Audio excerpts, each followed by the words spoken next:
Hi friends, బాగున్నారా friends? ఈరోజు నేను సేమియా ఉప్మా చేస్తున్నా ఆలుగడ్డతోటి. చూడండి, సేమియా ఉప్మాకి కావాల్సినవి బంగాళదుంప, టమాటా, ఉల్లిపాయ, పచ్చిమిర్చి చక్కెర రెడీ చేసి ఆయిల్ వేడెక్కినాక జీలకర్ర ఆవాలు వేసాను. తర్వాత ఉల్లిపాయ, పచ్చిమిర్చి అవన్నీ వేసి మగ్గిన తర్వాత మినపప్పు ఉంటుంది కదా, సాయిగుళ్ళులా, అవి వేయండి. అవి వేస్తే చాలా బాగుంటుంది. మీరు ట్రై చేయండి. ఎప్పుడు ట్రై చేయకపోతే ఈసారి చూడండి. తర్వాత పల్లీలు, పచ్చి పల్లీలు ఉంటాయి కదా, ఆ పల్లీలు కూడా వేయండి. చక్కగా వేగిన తర్వాత ఉల్లిపాయ, తర్వాత బంగాళదుంప వేసి బాగా మగ్గిన తర్వాత బాగా చక్కగా మగ్గిపోవాలి.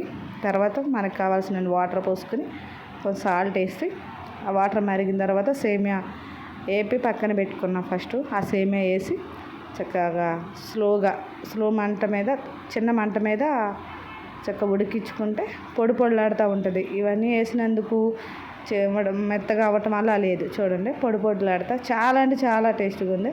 చాలా బాగుంది. మీరు కూడా ట్రై చేయండి. మీకు నచ్చితే కనుక లైక్ చేయండి, షేర్ చేయండి, సబ్స్క్రైబ్ చేసుకోండి.